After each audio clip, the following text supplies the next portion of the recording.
Como que uma doença, uma sensação, uma emoção pode atingir o corpo e trazer dores? Então, primeiramente, a gente tem que entender que a dor, ela tem diretamente relacionado com outros aspectos, a não ser somente a lesão. Hoje nós entendemos por um novo modelo sobre o biopsicossocial. O bio, então, a gente está relacionado à lesão, o psico a toda a parte de emoção, e o social, ele está diretamente relacionado com o ambiente que essa pessoa tem, tanto de lazer como ambiente de trabalho também. Quando a pessoa tem uma lesão e ela tem aquela dor e ela passa a partir de 3 meses, ela é considerada uma dor crônica. E essa dor crônica, ela tem diretamente relacionada com algumas coisas em relação à emoção. Então, a pessoa, quando ela tem medo, ansiedade, catastrofização, ela tem um processo de exacerbação dessa dor. Então, toda vez que a emoção dela está alterada, o limiar de dor dela, então, diminui e essa pessoa, ela, então, tende a ter mais dor do que ela teria normalmente. Então, por isso que ela tem uma relação direta. E como a gente pode detectar quando uma dor tem um fundo emocional ou quando é realmente o corpo reagindo de uma forma natural a algum problema? Para a gente conseguir fazer esse processo, existem alguns questionários que a gente utiliza, né, que pode ser dependendo do quadro do paciente que ele tem. Então, existem N questionários que hoje nos mostram quando a pessoa ela tem algum aspecto emocional que está diretamente relacionado com a dor. Então, esses questionários é uma forma que a gente tem o mais próximo possível de objetivar a relação da dor em relação à emoção. Porque se a pessoa chegar e falar assim que está simplesmente com dor, eu não tenho como ter a garantia que ela está com dor ou não. Temos que ter a ideia de função. Se a dor está relacionada, está alterando o sono dela, se ela está alterando o humor dela. Então, tem alguns questionários que a gente utiliza para ter esse processo. Um deles que a gente utiliza bastante é o Start Back, né, que a gente pode ter. E hoje tem outras ferramentas também que a gente utiliza, como alguns gráficos, algumas coisas que têm diretamente relacionado para a gente entender se essa emoção está diretamente relacionada com a dor do paciente. Hoje, para a gente tratar esse tipo de paciente, existe uma terapia que a gente chama cognitivo-comportamental. O cognitivo-comportamental nada mais é do que um processo que a gente vai mostrar para o paciente que ele tem o poder de se autocurar. Então, por exemplo, não diretamente de autocurar, mas, por exemplo, uma ideia. O paciente ele chega aqui e tem uma ideia que a hernia de disco dele tem uma direção diretamente com a dor. E hoje a gente entende que 66% das pessoas, até um ano, ele tem um processo de reabsorção dessa hérnia. Então, muitas das vezes essa hérnia já reabsorveu e esse paciente ainda tem dor. Então, hoje vários estudos mostram também que tem muita gente que tem hérnia de disco e não tem dor. Então, a gente tem como mostrar para esse paciente diretamente que a hérnia de disco dele não está diretamente relacionada com a dor.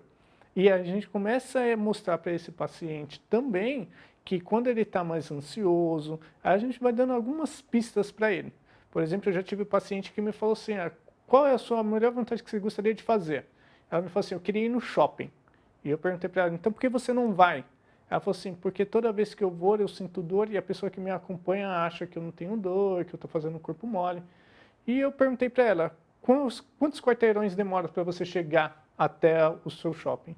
Ah, demora 3 quarteirões. E quantos quarteirões você anda sem dor? Um. Então, o que, que eu falei para ela? Você anda um quarteirão, para. Anda um quarteirão, para. Anda um quarteirão, para. Chegou no shopping, dá uma andadinha, para. Isso transformou a vida dela. Até mesmo a relação dela com os familiares dela se transformou diretamente. Ela conseguiu enxergar que ela pode fazer as coisas sem interferir diretamente com a relação das outras pessoas mais próximas. Para você, o que é uma doença psicossomática? A relação diretamente é do psico e quando ela somatiza com esse paciente. Então, por exemplo, as alterações de humor dela pode relacionar, o estresse dela pode relacionar diretamente com as dores desse paciente. Então, o paciente que tem uma dor, né, e ele já se transformou de uma depressão, ou a depressão que levou a essa dor. Isso daí é uma das coisas que os estudos ainda estão demonstrando para a gente poder mostrar para esses pacientes e ter a direção para a gente poder mostrar para ele qual é a melhor tratativa. Hoje nós tratamos muitos pacientes somente com o processo de empatia. Acho que essa é a palavra que a pessoa tem que ter, empatia. Quando você se coloca na pessoa que sente dor, isso daí muda. E até mesmo o tratamento dela, vocês vão ver que é totalmente diferenciado e como ela vai melhorar. E o que é diferente? que é diferente é que essa pessoa vai ter diretamente um relacionamento. Ela vai se colocar no lugar daquela pessoa que tem dor e ela vai entender que dor é uma coisa subjetiva. Eu não tenho como falar se você está doendo muito ou está doendo pouco. Porque quando eu falo de dor, o que é muito doloroso para você é muito pouco para outras pessoas. Mas para aquele indivíduo em si, aquilo dali é o mundo dele. E aquilo dali tem uma alteração diretamente com o dia a dia, com o trabalho, com a família, com qualquer coisa que a gente fala em relação à pessoa em si. Ela está totalmente alterada. E toda vez que as emoções delas estão alteradas, elas tendem a ter uma relação maior em relação às suas dores. Elas vão sentir mais dores. E isso daí não é uma coisa que ela é totalmente subjetiva. Eu não tenho como te falar assim, hoje a gente usa uma escala de EVA, de 0 de sem dor e 10 a pior dor possível. Mas o que é 0 e o que é 10? Depende muito da interpretação de cada um.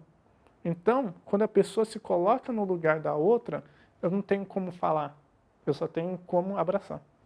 As dores, quando nós falamos de emoção, nós estamos falando de um tratamento multidisciplinar.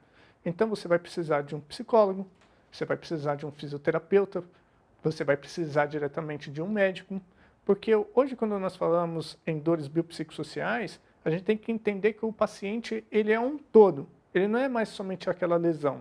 Então, ele tem a lesão dele, ele tem a alteração psicológica, ele tem a alteração social.